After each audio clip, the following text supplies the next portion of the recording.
Welcome to episode 2, everyone. So last week we really talked about one of the hardest seasons, the hardest times in our marriage. So this week we thought we'd talk a little bit about some of the things that we do and some of the things that we use to help keep our marriage strong and keep us in sync most of the time.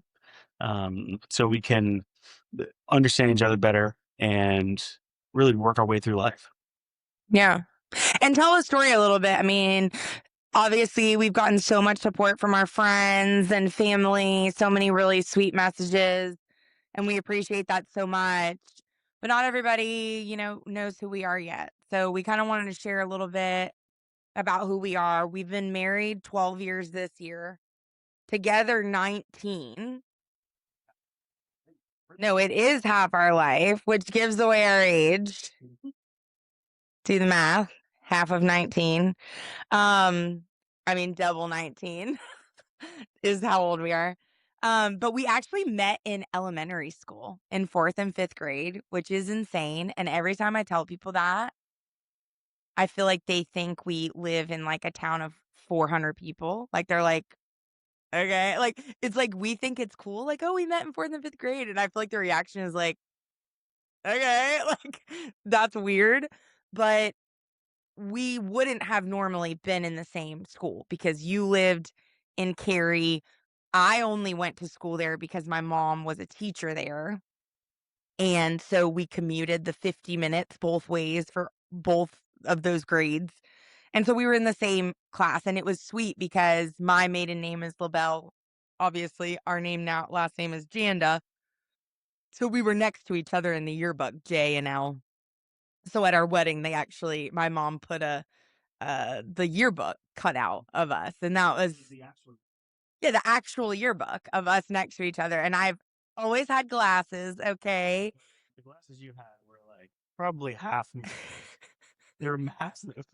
But I thought they were so cool.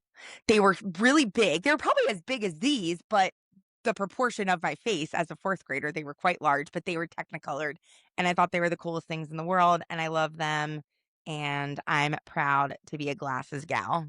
I also looked old, I had this with the hair part right down the middle, Mhm. bowl cut, chubby. Yeah, chubby. We were both chubby kids.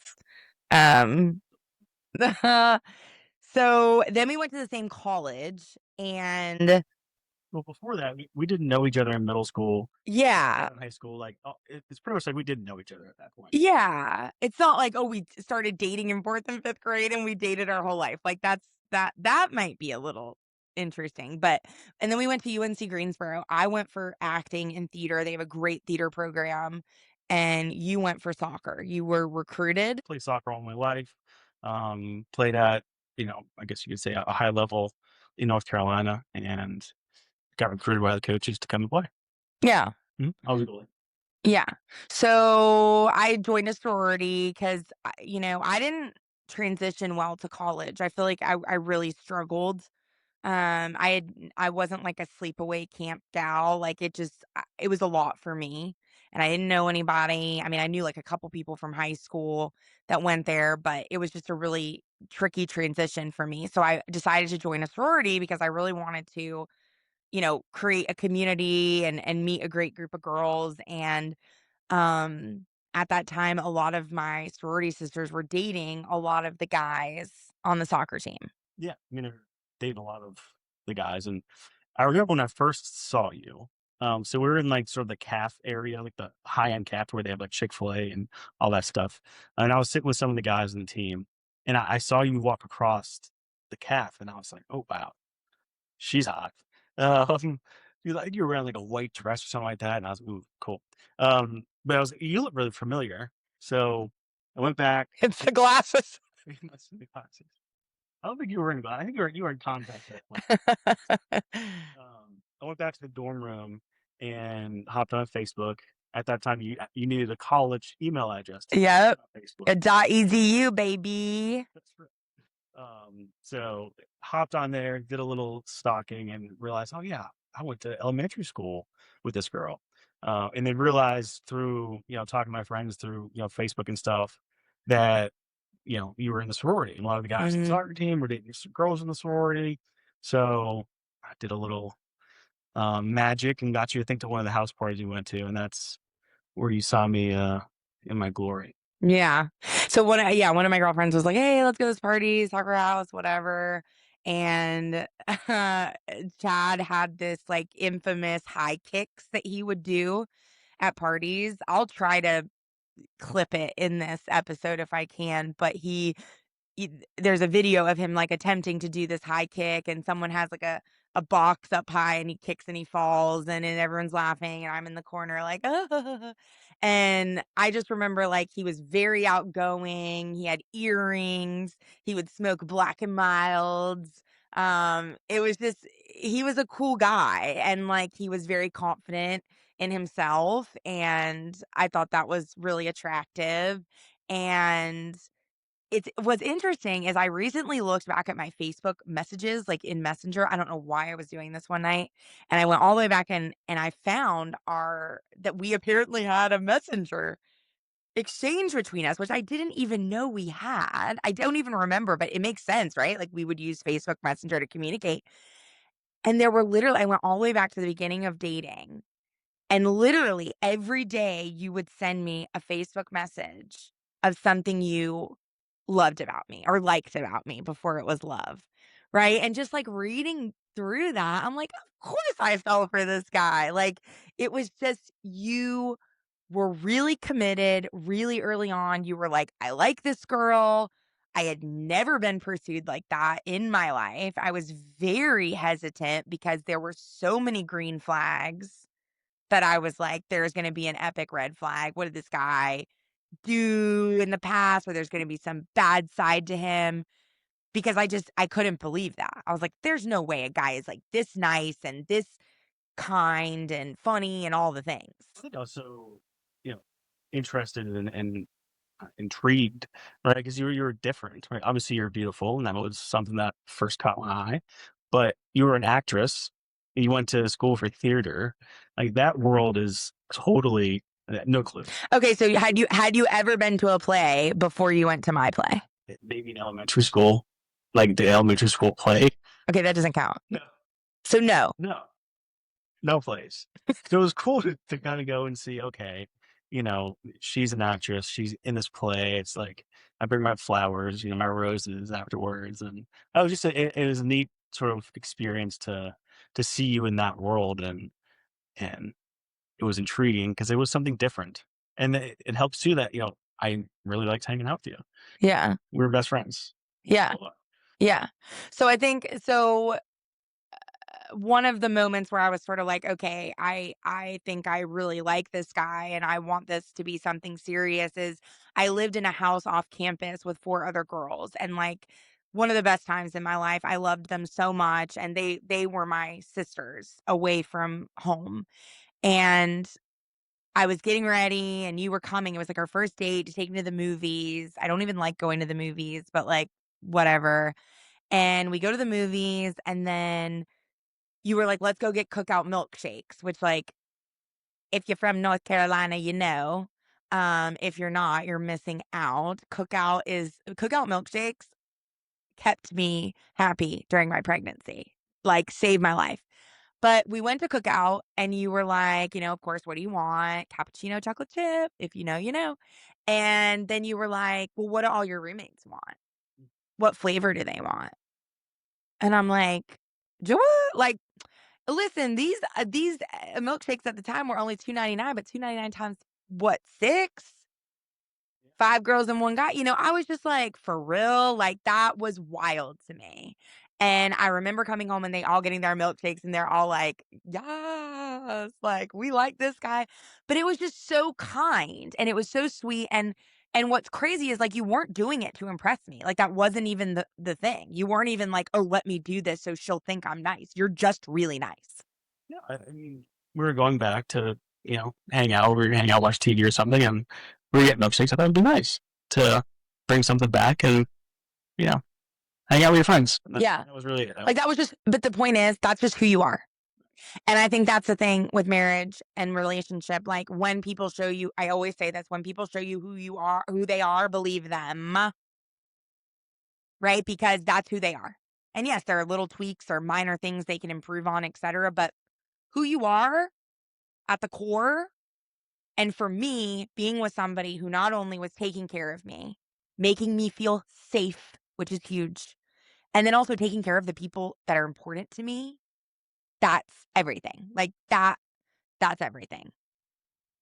Um, so now we're going to talk about the principles that we've learned. But first, I want to ask you, what do you think you would tell 19-year-old us Mhm. if you could kind of, half our life later? But what I will tell us is, I'd probably say start doing something like this a lot earlier. Mm, Start building something together a lot yeah, earlier. yeah, Because ultimately, we knew from a very early on in our relationship that we liked spending time together. So why not try to build something doing that? codependency. That's a good episode, codependency. Yeah, we have a lot to talk about with that one. Yeah, yeah. But I would say that focus in on trying to build a life where we can spend more time together, especially as you get a family and your life grows, Yeah, it becomes more and more important. What about you? I would say 100% trust in the Lord and be delighted by what you see. The amount of time in our marriage that I have spent worrying, stressed, anxious, overwhelmed, simply because I hadn't found the Lord and I hadn't realized that I am not in control, is something I would have liked to change. Breaking news. Facebook says the the explosive diarrhea parasite is from none other than Taco Bell, which always makes me shit my pants. That's one. Like, I should have known. I should have known. Okay. Anyway, let's just move on because I'm too tired. Yeah, it's because the camera messed up. Yeah. I was saying, let me try to think about what I was saying so I can edit it. Yeah. So Jesus and religion and prayer has changed our life for the better. So that's what I would tell young Emily and Chad. So now we're going to talk about some of these principles that we literally live by. Like, what I mean is, these are things that are sacred in our marriage. We've learned them by trial and error and failure over 19 years. And these came from real life experiences that we've had that we now stick to. So, my number one is, if one of us wins, we both lose. Okay. We're not in the World Cup. I'm not Team Emily and you're Team Chad, and I'm trying to beat you because if I'm celebrating and you're crying, we're losing. We're Team Janda, and it took us a long time to realize this. We would get into these cycles of wanting to be right. You more than me, I think, right? I would say so. Yeah. Yeah. I mean, yeah, because I do like to be right, and it's difficult for me to kind of sometimes see because I don't take criticism very well, and yeah, Yeah, criticism is really hard for you. And per episode 1, right? What did I grow up in? Criticism. Criticism was a love language. Criticism was a way to improve you. Criticism was a way to help you. You don't like criticism. So that's a big challenge for us. kind of on different ends of the spectrum when it comes to criticism, right? I Absolutely. didn't get criticized a lot growing up, so it's more difficult for me to kind of deal with Right. This negative. So right. So this actually flows into my number 2 beautifully, which is intent matters more than perfection. Okay? So going to the criticism. We got into this cycle where it felt like there was nothing I could say. Anything I said to improve our situation, to improve our marriage, to try to address a problem, you took as a hard hitting blow. It felt like there was nothing I could say that you weren't hearing, "You're a terrible person. You're a bad guy. How could you do that?" It just and that's not what I was saying, right? But that was in acting, we call it the subtext, right? So I may say, "Hey, why didn't you unload the dishwasher?" You're getting subtext of what? Yeah. You're a bad guy. Or what are you doing? You're lazy. But what are you talking about? Look at all the other 50 things I did today. See? Right. So that's the internal dialogue. Yeah. Next thing you know, I'm getting a reaction of, and I'm like, what the heck? I simply asked you about the dishwasher. So that's where this was happening all the time, every day. And I was getting irritated because I was like, I'm not doing this with you. I'm not going to be in a marriage where I have to walk on eggshells because at any point I'm going to say something that's going to upset you and then you're going to shut down. It just wasn't working. So I remember saying to you, like, you have got to assume that I'm coming from a place of love. Yeah. Like, that has to be understood at a base level. Yeah, and that really resonated with me. And I think that's just marriage, communication, and going through stuff. We're two different people from two different backgrounds who have two different, versions of reality. We have to figure out what works for us. And when you told me that, I'm like, okay, so it takes time, right, to implement these things and to use these things. Yeah, I'm like, remember, I'm coming from a place of love. Exactly. So it's okay. Next time this happens, instead of me directly going to, like, oh, this again, right? It's me going to, okay, what is she saying? I understand that she loves me. I love her. Our marriage is solid. Our life is great. So all of these things go through my head. And I'm like, okay, I see now what she's saying. I see where she's coming from. I might not agree right now. It might take me a little bit to get there. I might not agree at all, you know, but we're able to then have a conversation about it and me not get defensive Yeah, because of certain criticisms, because I see now that you're coming from a place of love. And that's yeah, where I always start. And I've always found that to be super helpful. right. Um, so protect your spouse when they're not in the room. So I think this is super important. I never talk bad about you ever to anybody, no matter what. Mm-mm, I don't care who it is. mm-mm. Like, we work those things out together within the confines of our marriage because this is a sacred place. And now sharing with you. Yeah. And I'm not going to come on. I mean, you're in the room. Yeah, Okay. I'm in there. Well, yes. Yeah. So if I'm out, which I'm not really out, but if I'm at, like, coworkers or, friends, I'm not talking bad about you. Yep. It's always positive. It's always something that, you know, even if, like, you're annoying me that day or something, I don't get into it. I don't. And there might be space to do that in a journal, you Hmm. know, in the morning when you get up, write notes, clear your head. Yeah. If you have, a religious leader, a pastor, or whatever, A therapist. just to kind of talk to, that's always helpful. But I think that goes to it, right? It's like one thing we'll share in a future episode that we've been working really hard on in our life, just in general, is being intentional, right? So, are you venting for the simple fact of venting, or are you actually trying to fix it, right? Because the only way I can fix a problem with you is with you, Yep. right? Talking about it to other people or talking negatively about you to other people is not going to help us sort what we have going on. And again, this is just for us. Like, this works for us, right? Because one of the things I found is when I have violated this, because I was a violator, I was raised real gossipy. So that was a hard one for me to break. But what I actually found happened, which is really interesting, is when I would talk about these things, and it was mostly to my mom, it would make me feel like it was better. Mm. It's like, "Oh, okay, I've addressed that, but I didn't address it with you." All I've done is go vent about you or something you're doing that's upsetting me to someone else who has now given me their opinion. Again, not on our island. So that opinion doesn't really matter in the context of us.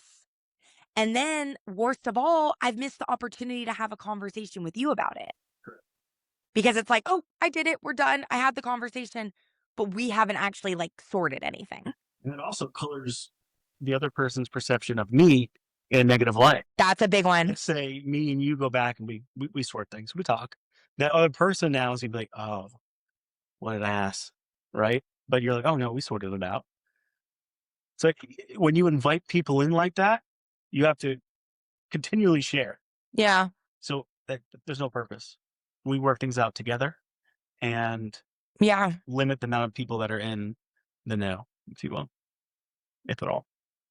All right, my next principle is, I think this is probably a pretty obvious one, but it's small moments build a relationship and build a marriage, not these big things, right? So it's not, you know, the 10th year anniversary and going out and doing a big, Well, I think those are important. they are important, but the foundation and marriages are built on all the small things.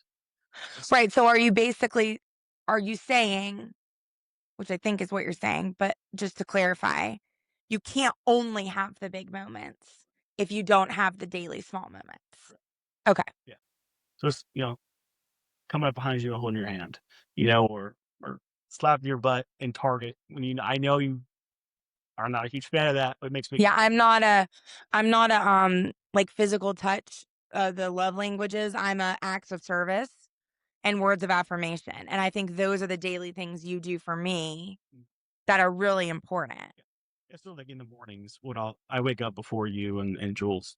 So I'll try to use that time to sort of take care of myself. I try to get a little workout in, maybe do some journaling. This is not every day. I try to, but every day what I do is make sure your coffee's set up, set out your coffee cups. Make sure Juliet's lunch is made. And I think you saw me doing that, and then you also make my lunch dinner. Yeah. So that's something that's taken off my plate in the mornings where I don't have to worry about that. My lunch is made. So I can Yeah. take And it's like I started liking that feeling, like making your lunch and like doing these things for you was a way for me to renew my love for you. Right? Because again, we don't have the money to go, do these blowout trips or things like this, right? So that's okay, right? Like if there's a day, this is rare because I don't mess with no trash cans, but there's a rare time I'll bring the trash can in and you're like, thanks. So it's those little things that add up to basically say, I love you, I see you, I hear you, I want the best for you. And those are important. So, make sure you're not forgetting to do those little things. Now I want to do a little rapid fire. So we're going to go rapid fire questions that you may want to know about us. So, who apologizes first? me. That's not true. Think about it. I always, after we have had an argument, I always text you first because you've usually separated yourself. And I text you, hey, I overreacted or I shouldn't have done that. That's true. Okay, that would be first. Right. But in person, when we're having arguments, Oh, yes. I'm sorry. I'm sorry. Right? Yeah, you're right. You're right. But when you take some time to. So when it's a bigger fight, it's usually me that apologizes. What does that tell you? Who's more stubborn? You. 100% probably. Who spends more? I'm a spender. He's a saver. I'm not a saver. Who's more emotional? You. But who's more sensitive? Yeah. Him. It goes back to the criticism stuff. It's hard. But he's a Cancer. He's a sign. His sign is a Cancer. So this was a big misconception in our marriage for a while. Like, oh, you're so emotional. You're so emotional. Yes, I'm quicker to emote, but you are way more sensitive. And those are two very different things. We did not know that for a long time, right? So, like, I am not sensitive. I grew up in criticism. I grew up in acting. All you did was get told, like, you're not, you're to this, you're to that, fix that, fix that. So I have a thicker skin. And then when I was reading more about the cancer, I'm like, oh my God, you are sensitive. You're super sensitive. Yeah. And that's okay, right? But again, it's easy for men to say, oh, I'm not emotional. Okay, but that doesn't mean you're not sensitive, right? That doesn't mean that your feelings can't get hurt, right? So anyway, that's something that was helpful for us. Who keeps us organized? Juliet. Our daughter hates that we are cluttery. She's like, oh, you know, but yet she's the one who contributes to it, right? Kicks her shoes off, whatever. But that's a funny one because she has motivated both of us to get better about the clutter. Because we both like it feels much better when we're in a clean space. Yes. But we are just two cluttery people. Yeah, we're cluttery. And Juliet's she's gone to play dates now and she sees other people's houses. Yeah, she's like, their house is not. Oh, all right, so let's pull her house. All right, here's a fun one. Who would survive longer on Survivor? Okay, I would survive longer on Naked and Afraid. You would survive longer on Survivor, I think. So I think so. Yeah. So you would survive longer in Survivor because you could go longer without eating. I get really hangry and then who knows what's going to happen. But I am better at the social game and the strategy, and you can't lie in any way, shape, or form. You can't. He's the guy, okay, in Survivor that they'd be like, hey, we're going to create this alliance. And then he hears about another alliance. And then the guy goes to him and is like, hey, did you join an alliance? He's like, yeah, I've joined 3 today. And they're like, voted off, torch snuffed. Everybody likes me, though. No, like most likable 100%, but also like most disposable because he's just like, can't keep his mouth shut in that way, which is a great thing in real life. Who says, I love you first? Who said, I love you first? Who said it? Generally speaking, you said I love you. Yeah, and it was totally embarrassing. I said, I love you. I was so ready to say I love you. He was visiting me in New York. And he said, thank you. And I wanted to crawl in a hole and never come out. It was so embarrassing. Who falls asleep first? Yeah, we'll talk about this in future episodes. I have struggled with sleep since having Juliet, and it's never really gotten better. I've tried a lot of things, but it will always be, I think, a little bit of a tricky thing for me. Chad can fall asleep anywhere. Sleep that on. We get on a plane. We're literally like 4 minutes into sitting down. No pillow, no nothing. Just fascinating. Fascinating. All right, one more thing. What's something the other person does that secretly makes you smile? So I have 2 things here. First is, yeah, obviously people do things differently. And initially this irritated me. And I think a lot of couples, you have 2 people and they load the dishwasher differently. I don't think there's anything in the history of the world where you have 2 couples and they both load it the same. But you put like the big dish and a small dish on the same row. Uh-huh. No, big dish is one row, small dish is another. It's just it works out better that way. So when I see it not the right way, Yeah. it makes me. Well, and to be fair, we both grew up in non-dishwasher households. Not because we didn't have them. We had them. They were used for storage. Yeah. My family never has used a dishwasher. Your family to this day does not use a dishwasher. I will only use the dishwasher and you will only use the dishwasher. So to be fair, we didn't grow up indoctrinated with a certain way to do dishwasher loading. That's all natural, baby. Yeah, that's just innate. It's personality in an appliance. 100%. I like it. Second one is, so I do everything outside. Like I mow the lawn, I take the trash cans out. Yeah. You've done it too. And he tries to say that wasn't in our vows, but in my mind it was. Like, I will not be doing outside activities. Yeah. So I enjoy it. I enjoy going outside and do that kind of stuff. Mm-hmm. But I went to go power wash the driveway one I know where you're going with this. time, and you came out and you were interested. You're leaving try it out. I was like, all right.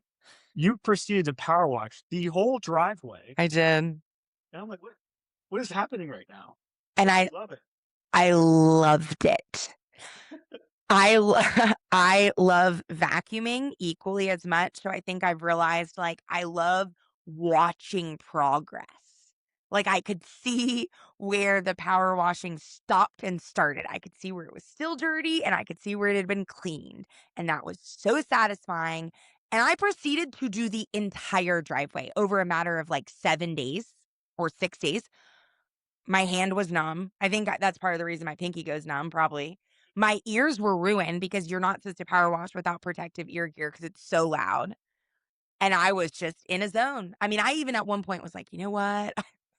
I think I should open like a women run power washing company. That's so dope. No.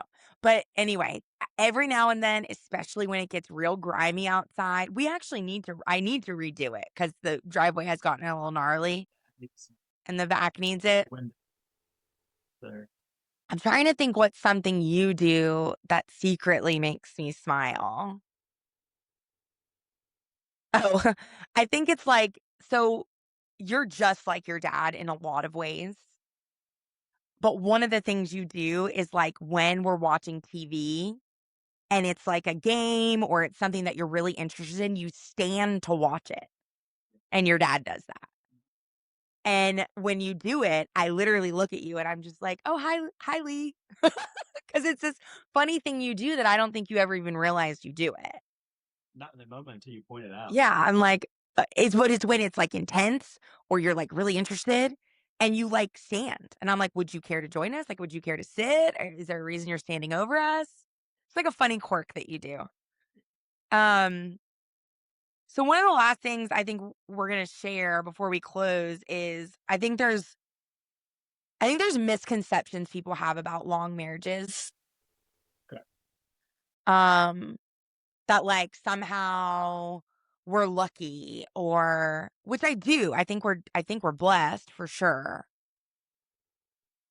But I think, like, there's a lot of work that has gone into this, and there have been times where I just didn't know how we were gonna make it out, for real, for real. Yeah. I always know that, and people are like, oh, divorce. If that stuff gets hard, get divorced. That's just not an option for me. Right.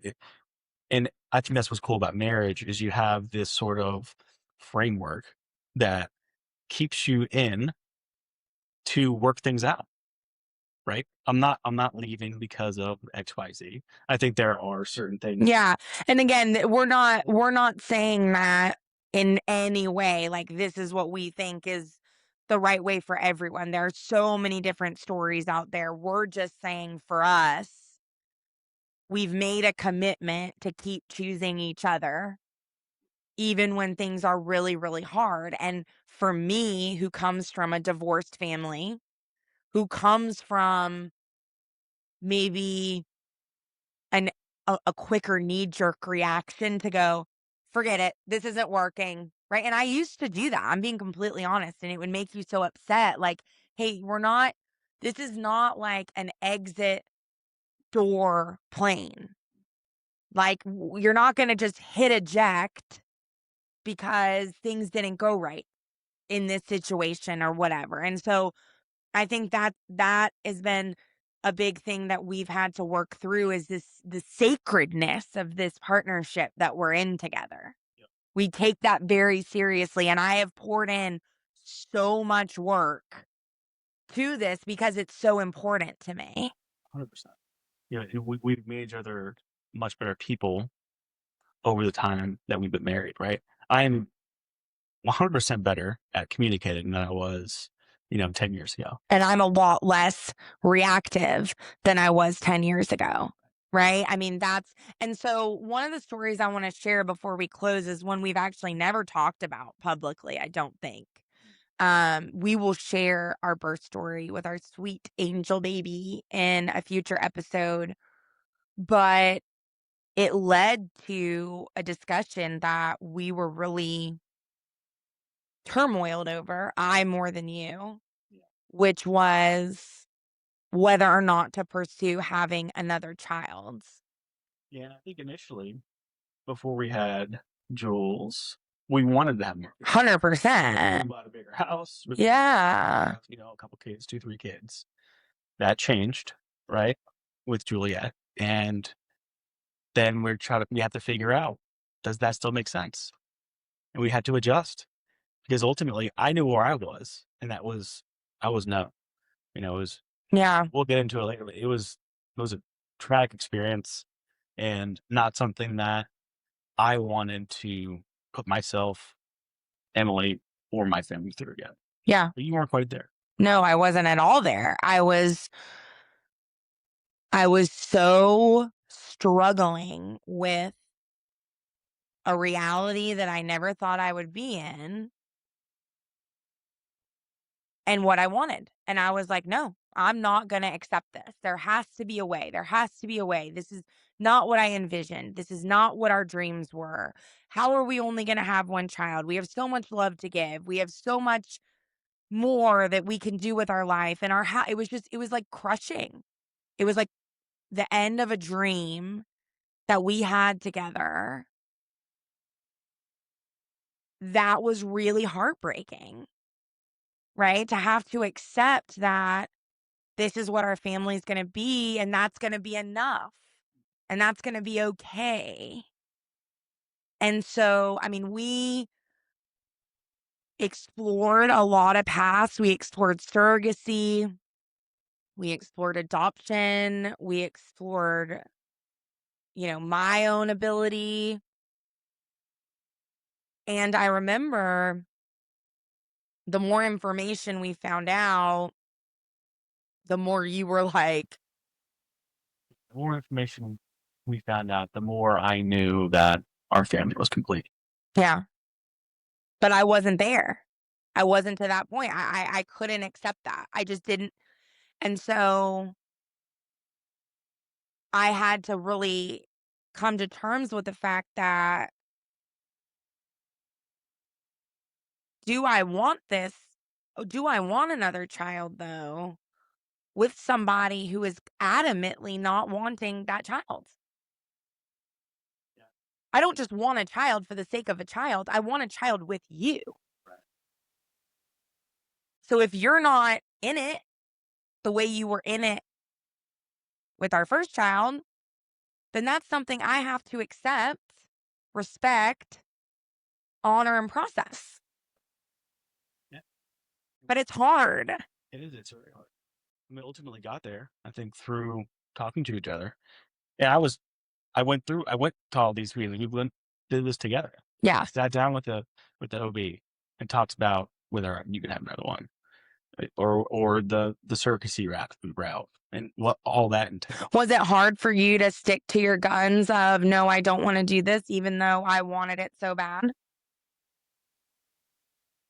Like, was there ever part of you that was like, I'll just tell her, yeah, it's cool. Let's do it?